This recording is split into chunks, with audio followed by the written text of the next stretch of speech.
Hello everyone, I am the Jurassic Wonder. You may know me from my DeviantArt page. Here, I am doing my first video on YouTube. This is War Eagles. I'm decided to do a little War Eagles story audiobook for you guys since I couldn't find one on YouTube.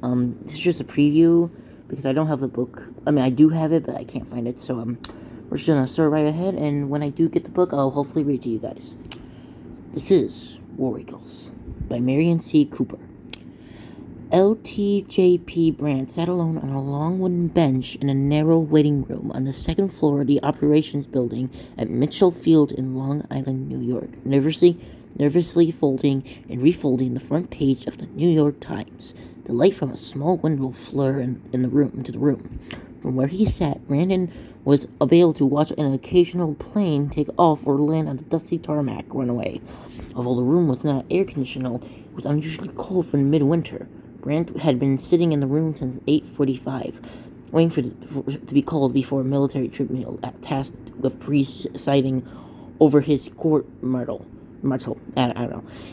In his once neatly precised uniform was beginning to sag at his knees and elbows. It was now close to noon. He was starting to wonder if the panel of officers was ever going to call him to testify. As the day wore on, Brandt tried to untenth time to piece together the events that led to a certain situation. Brandt placed the start of his troubles during a series of test flights he participated. I'm so sorry, everyone. and as part of the Army Air Corps contract review from 1938, 17 companies had answered a call put out by a secretary of the Army to design a new long-range boomer. Brandt was selected to serve as the lead test pilot for any of the prototypes. The top brass fought were worthy of conversations. I'm sorry, everyone.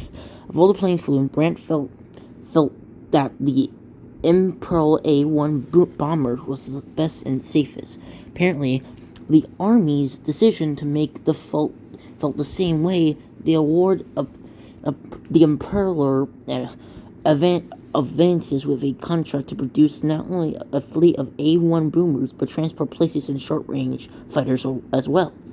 All three of these planes employ Lewis Carson's equipped fuselage lifting principles. As a core design critic, Carson was the owner of the Imperial Advocans. Things got all turned around when Carson was invited to the White House to personally meet President Roosevelt. As luck would have it, Carson was a voted Republican, ran full of Roosevelt when he offered his opportunities about corruption rampant in the certain administrations method for warring government contracts. Roosevelt was a man who took criticism lightly, especially from a Republican, and Imperial advocates never got permission to proceed with contracts. Eventually, word fluttered back to Brandt that Carson's plane were not going to be put in service. Brandt was not an easygoing guy, but he was the type of man who took no for an answer. After he heard how the Joint Planning Committee was going to pass Carson's plane, he decided to take matters in his own hand. He knew they were making a mistake and went up to the chain of command to plead for recognitions, but all of his protests fell on deaf ears. No one in the War Department cared if Carson had designed the safest aircraft ever. If FDR said, "Pass," then that was the idea. Started to take a shape once Brandon realized that Carson's prototype were still aware at Mitchell's Field, and President Roosevelt was scheduled to give a speech officially opening New York World's Fair on April 30th, 1939, in Flushing Meadows, just a few miles away. Why not take Carson's A-1 bomber and fly over the commanders-in-chief to show him just how special these planes really were? Was he going to catch an eye of Roosevelt and the rest of the world? Brandon knew this was his spot to shot, his best shot. The press was sure to be there, and this time nothing could shove the under rug.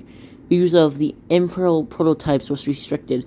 Officially, they were still being elected, I don't know, by the recognition committee. It was impossible for Brennan to waltz into the front office and file a flight plane in order to take the A1 out for a personal joyride. Instead, Brennan waited patiently for the last Sunday in April. He figured that during all the hoopla surrounding the president's appearance, if he could somehow get the hangar's door open without anyone noticing, he could taxi the plane out of the runway and then take off before anyone knew what he was doing. If he had timed things right, he could bring the plane over the fairgrounds while Roosevelt was still making a speech. As promised, on the fateful Sunday afternoon, the base commander piped the president's live radio broadcast from Flushing Meadows over the loudspeaker system throughout Mitchell Field. All work at the airfield stopped as soon as President Roosevelt began his remarks. It was the moment that Brandon was waiting for. Right on cue, he slipped on into the hangar and slid the massive door open. He hopped into the cockpit of the Imperial A1 bomber and fired up the engines. As he taxied out of the hangar, Brandon never thought to check the physical conditions of the plane. If he had, he would have noticed that the rubber cables were slacked. He did, however, quickly check his instruments, the directions of the wind and his fuel guns. Satisfied that everything was fine, he gave the A1 full throttle and roared out of the runway. The takeoff was picture perfect, but no sooner was he up in the air and things started to go wrong. The plane had virtually no lift. The bomber flew like it was dragging 1,000 tons of lead along the ground behind it. At best, the bomber was 25 feet off the ground. Flushing Meadows was the only few miles away from Mitchell Field. If Brandon didn't get the plane up any higher, it was certain that he would crash into the giant persphere statue next to the needle-like Trilon.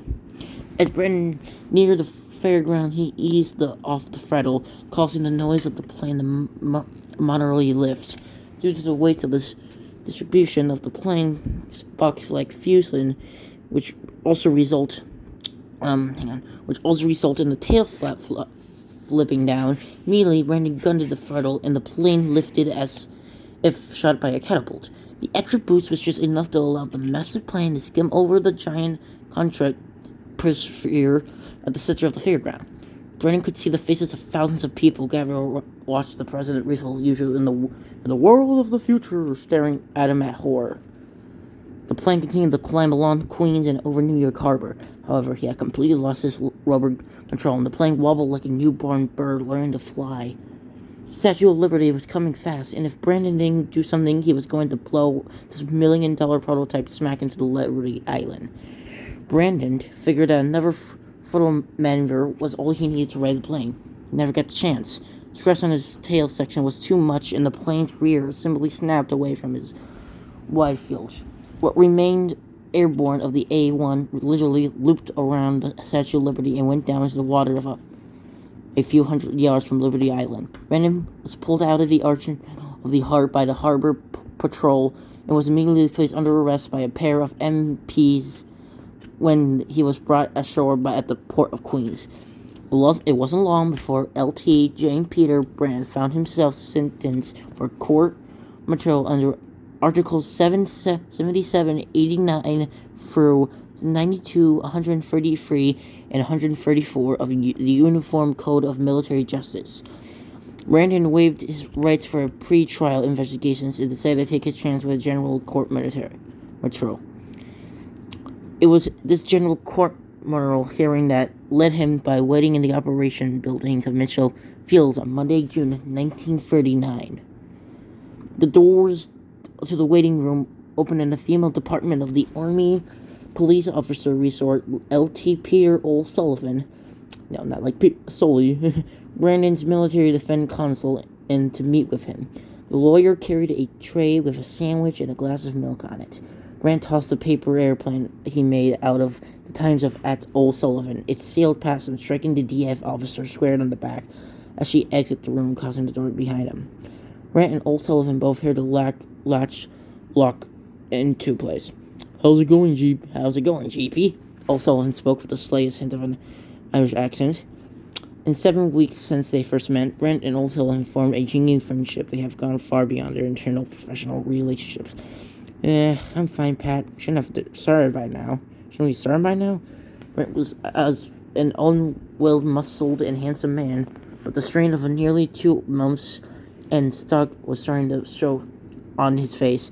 Old Sullivan, a heavy-set man in a stiffly pursued uniform, put the tray down on the bench and stood over next to Brendan. Sullivan sat next down to Brent and leaned over with a heavy sigh, elbow resting on his knees. You better lead something, pal. This may take a while. That's the best Irish voice I can do, guys. Brent looked over at his lawyer. What's the hang-up? It seems the prosecuting attorney was decided that he needs some visual aids. Visual aids? Visual aids.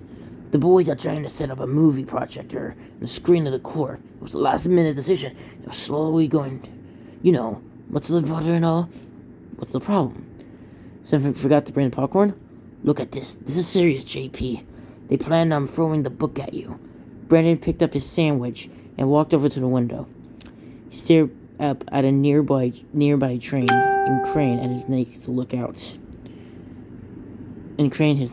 That's what I meant to say. Alright, that it concludes the preview for War Eagles. Hope you enjoy.